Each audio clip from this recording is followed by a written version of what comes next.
we're talking about Cardinal Mercier as being a friend of Radini Tedeschi, and being in his member of his large circle of friends of Cardinal Mercier of Malines, Brussels. And it was actually during the reign of Pius IX rather than Gregory XVI that Montalembert gave a speech there at a congress of liberals that took place in that city in 1863. In other words, this is a place that certain places in Belgium have been places where liberals have gathered, or where certain the new theology had its points of origin. You may be familiar with that. You may have covered that or seen the names, at least by this point, in the Modern Errors.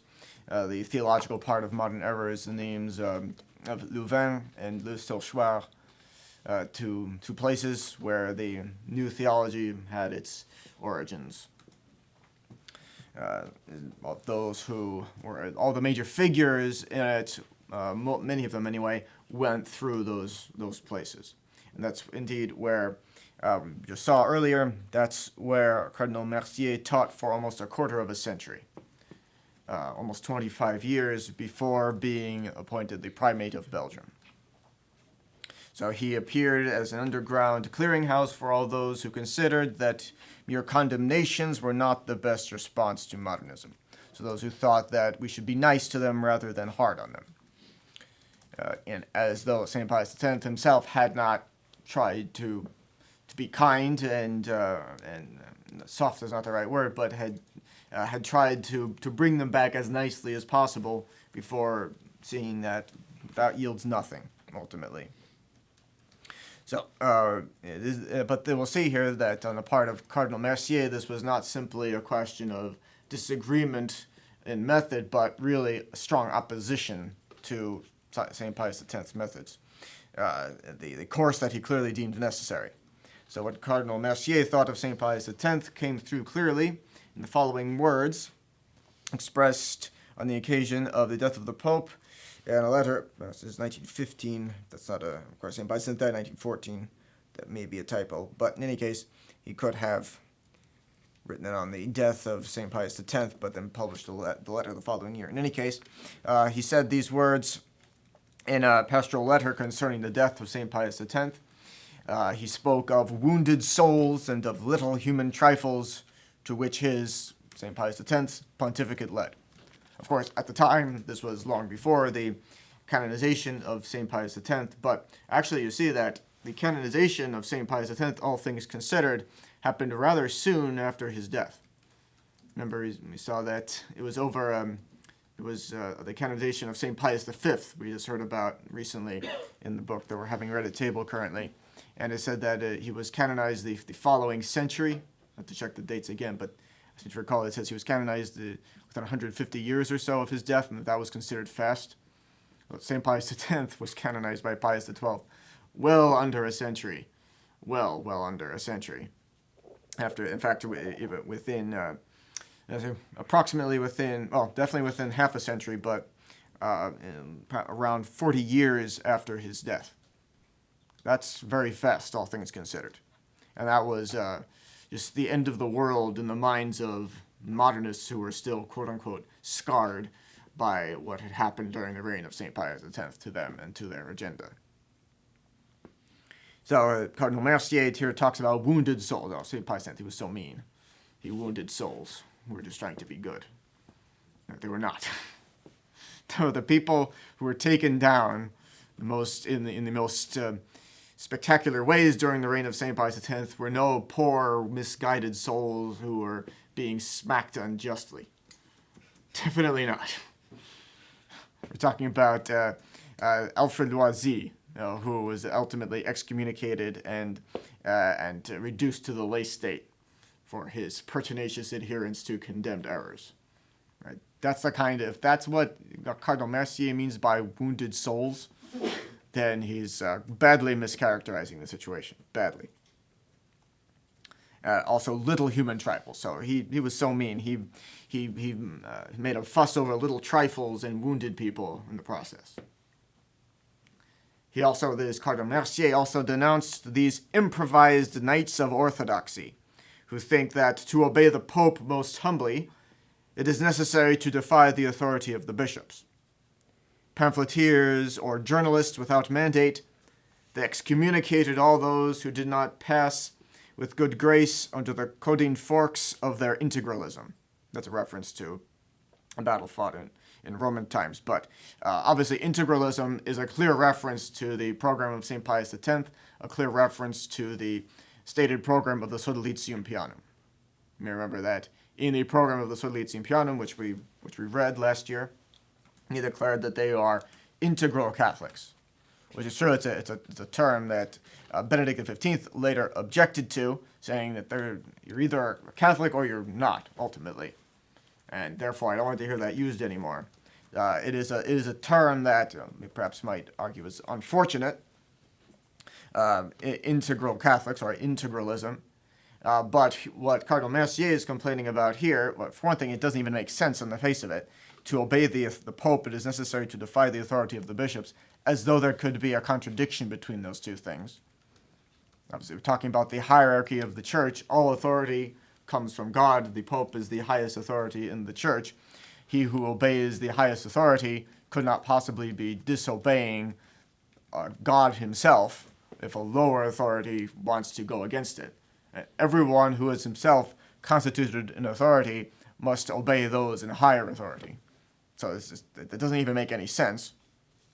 But what that means is that he's complaining about the Sodalitium Pianum, obviously, and what he means here is that I can't stand the fact that St. Pius X set up this spy organization, so to speak, which would keep tabs on everybody for the Pope directly, who really doesn't trust a lot of these bishops because they've shown signs of being modernists, or at least of having affinity for modernism.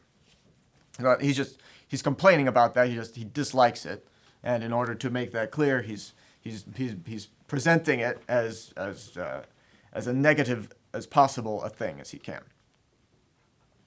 So pamphleteers are journalists who excommunicate all those who do not pass the forks of their integralism. So, using all the nastiest terminology possible here. The malaise begins to torment sincere souls. The most honest consciences suffered in silence. So this is presenting this as being just a torture to just some poor people who really want to be good. How could he have done this? How could he have done this? So yeah, it's a malaise. You see, he's inflicting illnesses and injuries and torments on sincere souls who have honest consciences. Yeah, anybody who truly had an honest conscience and was a sincere soul was very happy to see the condemnations of modernism by St. Pius X. Anybody who was truly just misled was very happy to be set straight.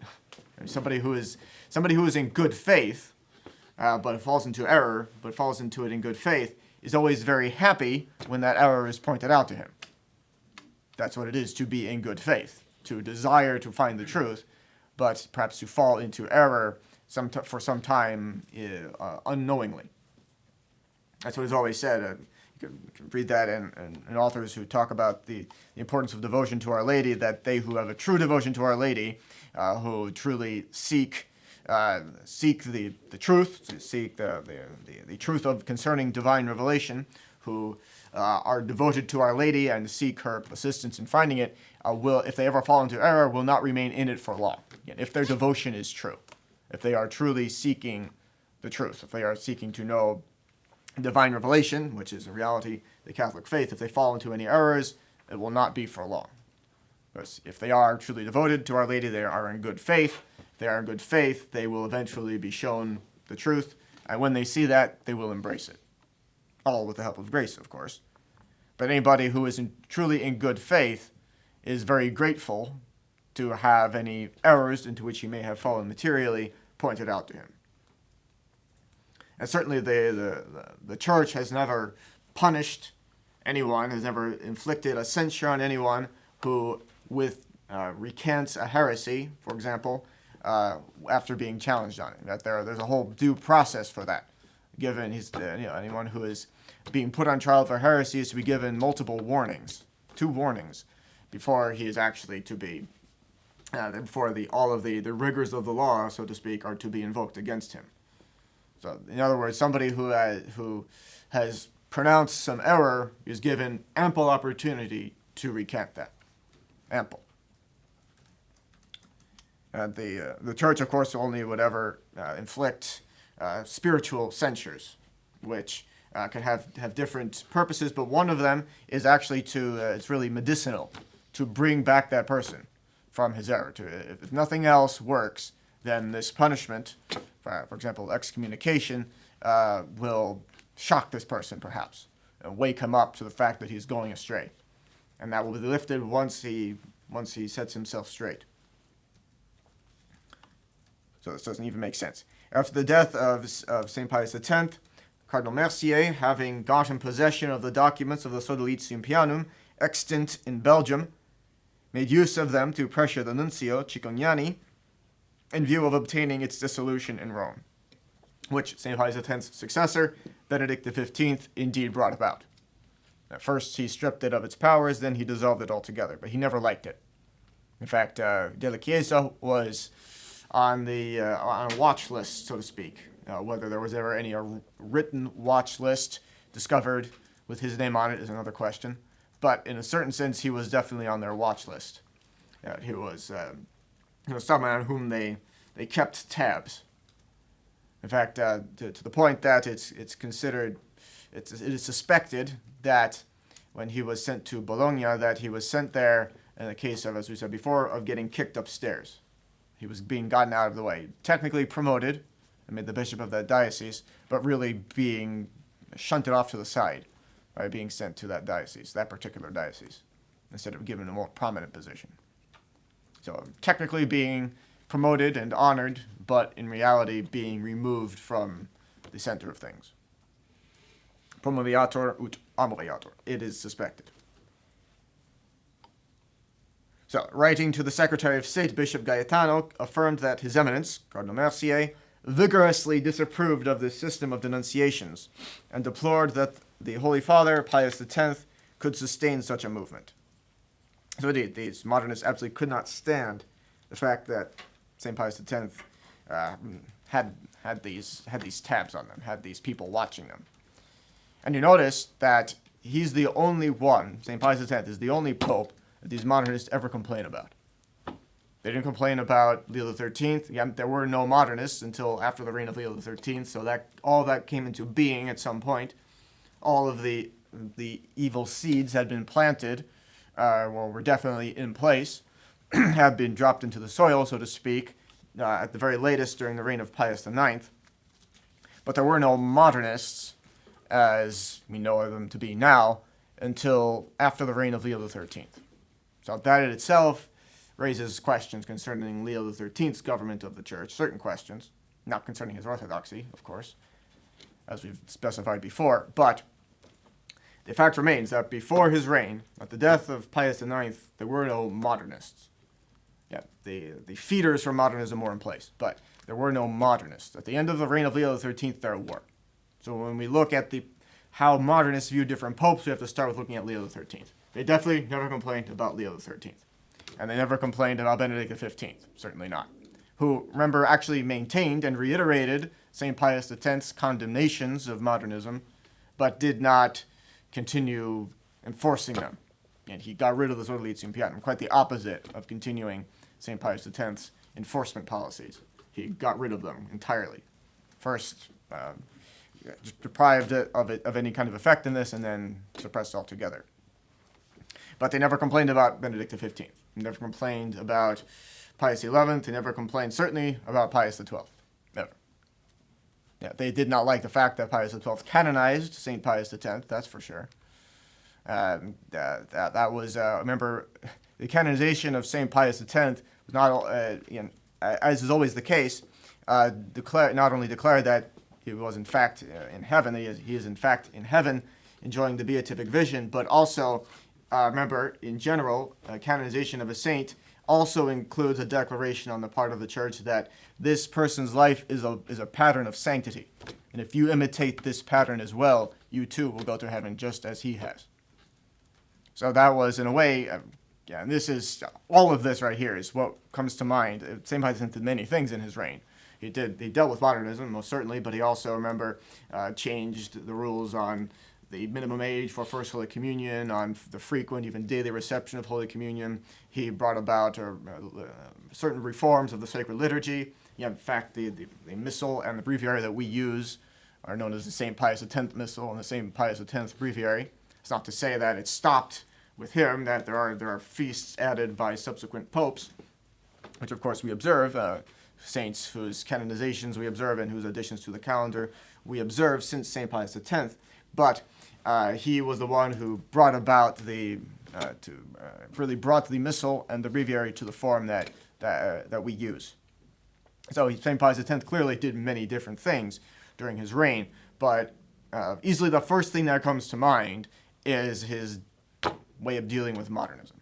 And so his canonization was not only a declaration, indeed, that he is in heaven, but also, in a way, in a sense, canonizing also his claim to fame of dealing with modernism in this particular way. And that was also something that clearly the modernists did hate that. Again, they clearly, they didn't really complain about Pius XII having done that, but they just clearly deplored the fact that St. Pius X was canonized. And that they continue to do so. And the Novus Ordo continues to do that. That's for sure. Yeah, to the extent that anybody even, the Novus Ordo even knows that there was a pope whose name was Pius X. I wouldn't expect them to know anything about the history of the church in general. But definitely those who do remember him and who are not of the more conservative variety continue to deplore the fact that he was canonized. But more on that later. It's all very interesting, but more on that later. Coming to Cardinal Maffei, Bishop of Pisa, it would suffice to say briefly that he was the Italian Mercier. So that sums it up succinctly for us there. Roncalli's biographer writes, one of the friends of Ardini Tedeschi, Cardinal Maffei of Pisa, who kept silence for 2 years, attempted to raise a protest with Pius X on the subject of the anti-modernist campaign. He wrote confidentially to Cardinal Delay, who, remember, is on, I have this list right here.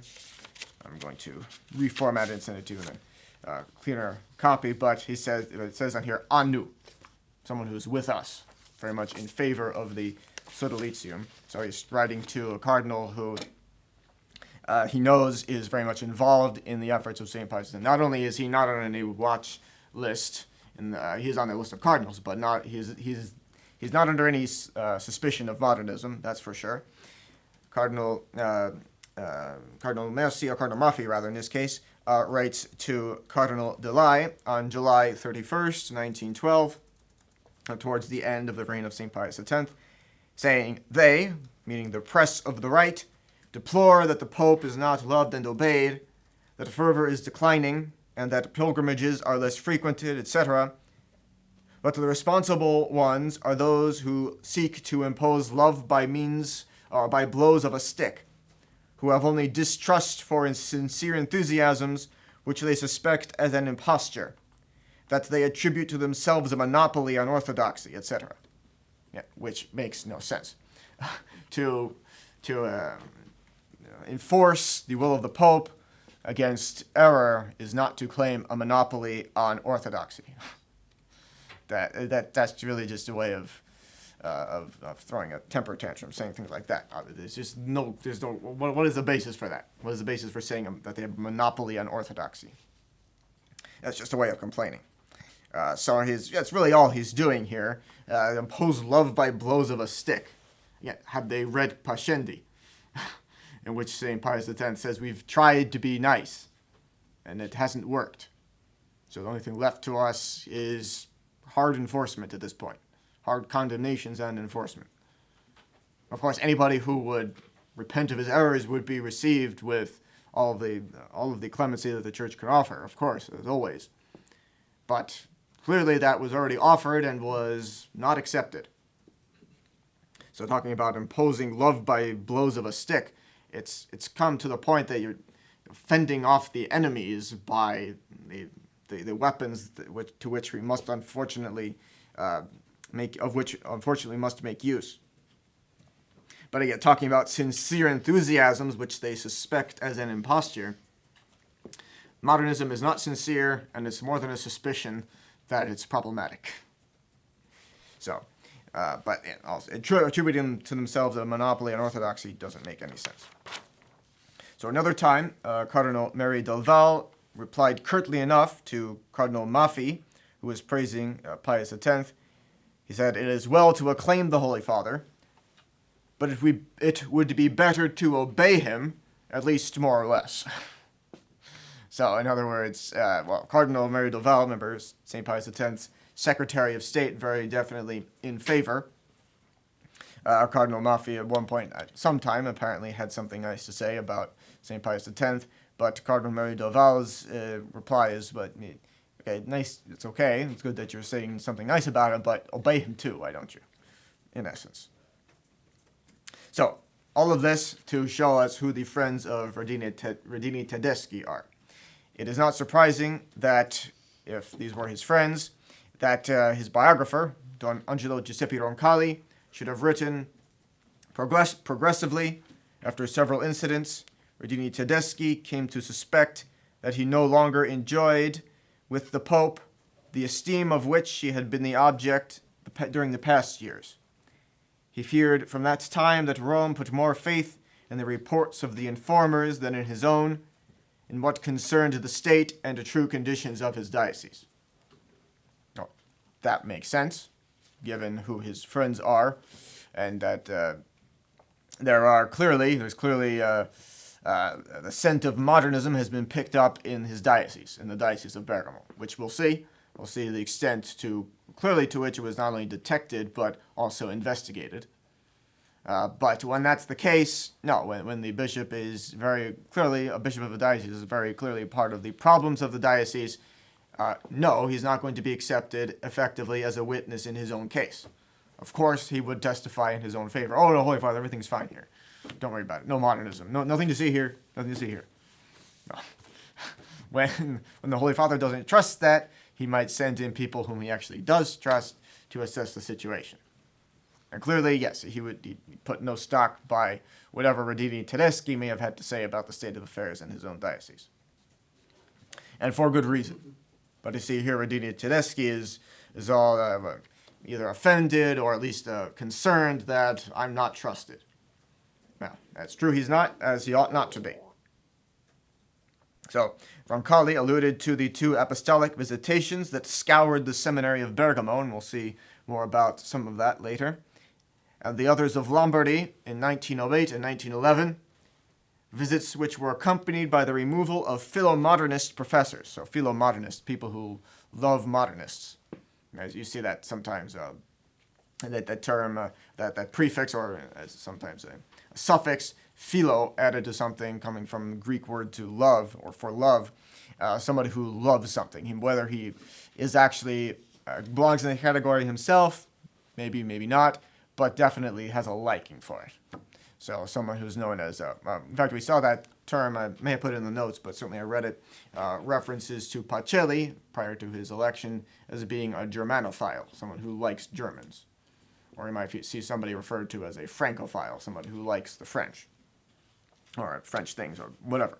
Anything, to have a liking for something.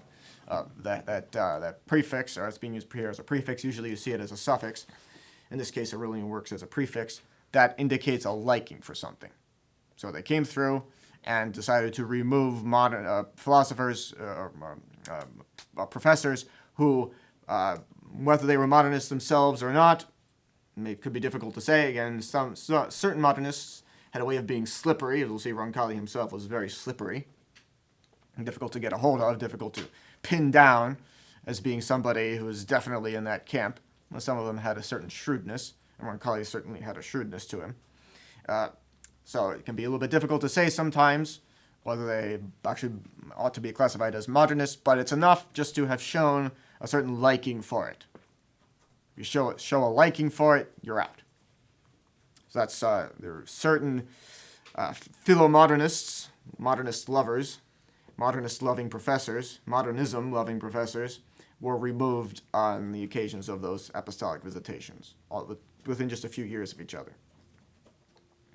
And Father Ricosa mentions here, this would certainly not convey a great confidence on the part of Rome. A bit of understatement there, meaning most definitely quite the opposite, meaning no confidence. And in fact, high suspicion, requiring close attention and frequent disciplinary action. So, St. Pius X and Radini Tedeschi would die several days apart in 1914. Remember, St. Pius X died just very shortly after the outbreak of World War I, quite possibly due to grief at its outbreak. Yet he was certainly advanced in age by that point anyway. And sometimes that can happen. Somebody is suddenly stricken with very great grief over something and passes away as a result. That may well have been the case concerning St. Pius X. And note this, Father Pitocchi, who was spiritual director of the Seminary in Roncalli, maintained that Don Roncalli suffered more from the death of Radini Tedeschi than from that of Pius X. And Father Ricosa's comment on that, no doubt. No doubt. So Roncalli's biographer continues, the fact is that many rejoice, so here you get an idea, here's just a taste of who this biographer is and why we can't recommend his book.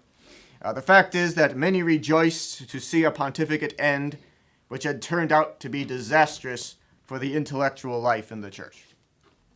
Yeah, this man is clearly very liberal himself.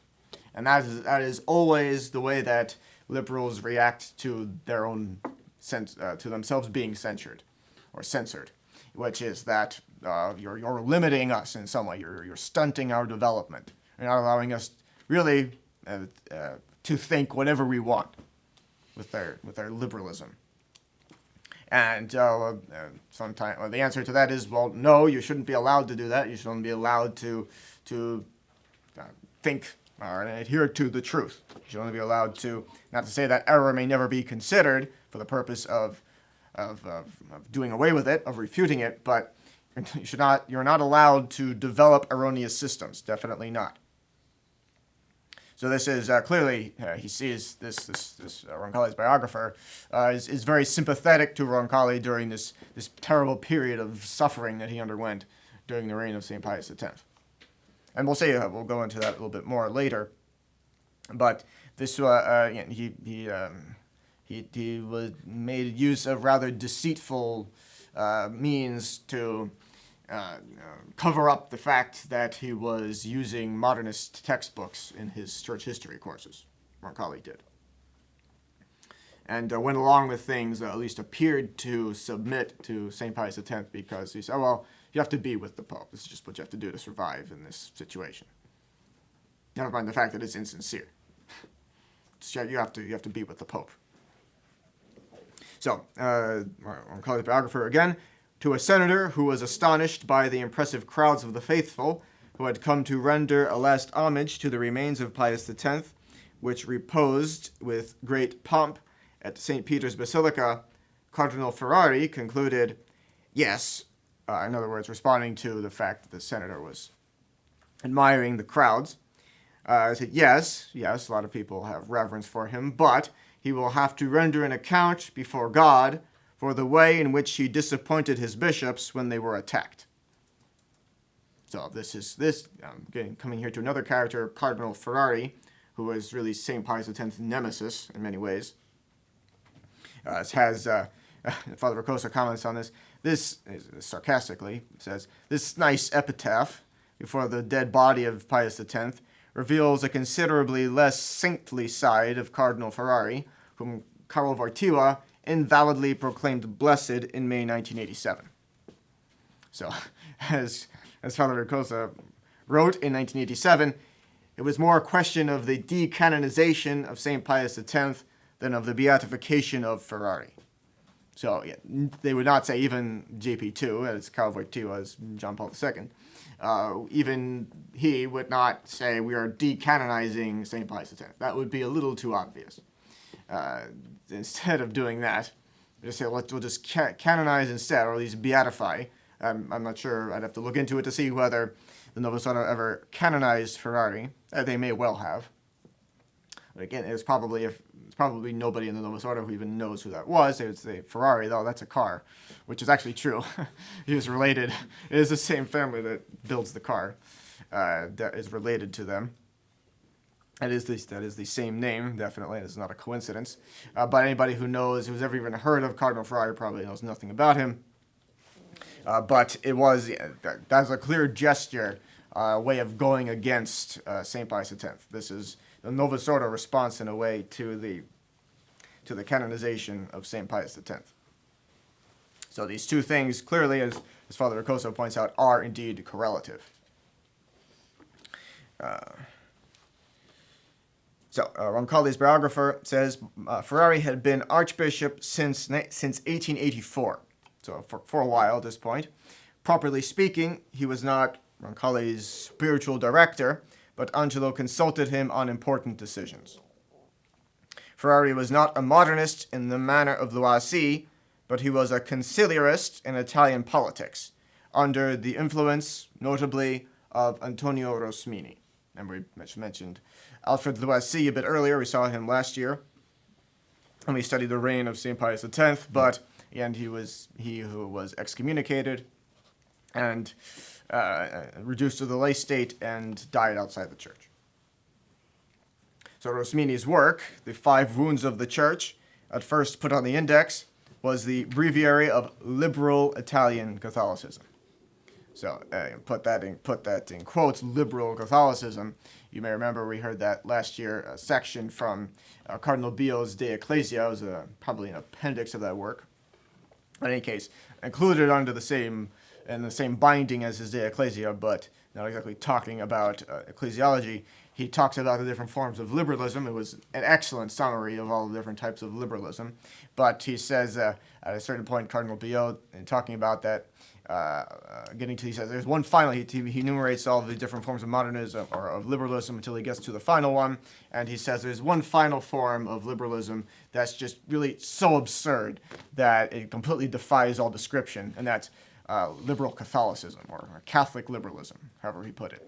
In other words, this is the idea, in other words, that notion of someone being a Catholic and holding the Catholic faith includes so much, so strongly indicates a complete submission, intellectual submission to the hierarchy of the church by the virtue of faith, that the idea that some such person could be committed to the idea that I can think whatever I want is perfectly absurd. How could you possibly say, I submit to whatever the hierarchy of the church teaches, to the teachings of the divinely instituted, protected by the Holy Ghost under with the charism of infallibility. I submit to whatever that magisterium tells me, but at the same time, I'll think whatever I want. Yeah, so absurd that it's a fundamental contradiction. So Rosmini's work is Ferrari was heavily influenced by Rosmini's work. Ferrari, who is a conciliarist in Italian politics. Remember, this is before the resolution of what is known as the Roman question, and the question of who actually owns Rome, so to speak. Is it the new Italian regime set up by the Sardinians, or is it forging thereby theoretically the unified kingdom of Italy, or does the Pope still have that? Is he still the ruler of the papal states? Is that still the property of the church or not? Or is it simply the property of this new Masonic kingdom, this new Masonic unified nation, which has simply put the churches at the disposal, at the use of the church? So a conciliarist meaning wanting to bring about conciliation between the church, between the Holy See, most immediately, and the new Italian state. So he's the one who wants to see a conciliation.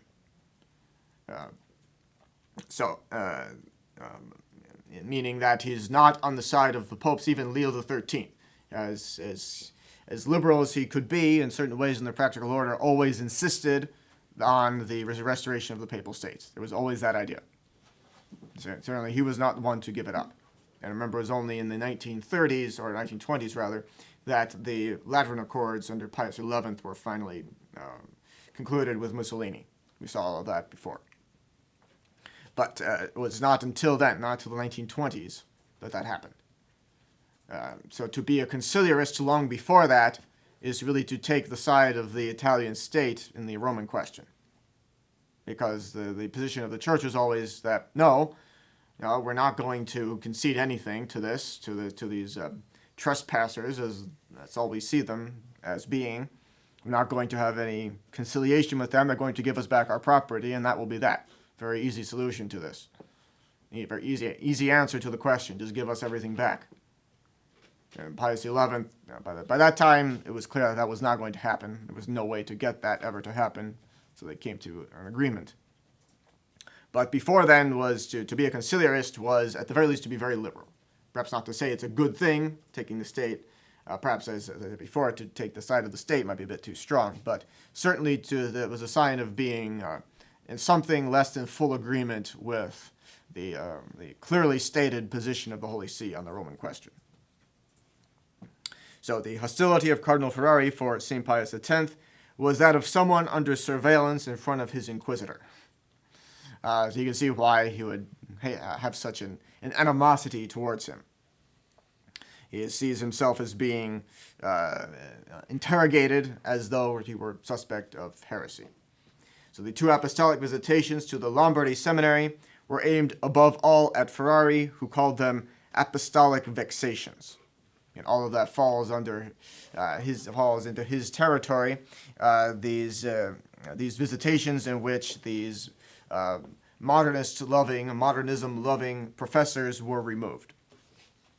And clearly, he sees that as being these visitations under the clearly sent by St. Pius X as being, I think it was Cardinal Mercier we just saw, who said that as being defiant somehow of the authority of the bishops, which again makes no sense.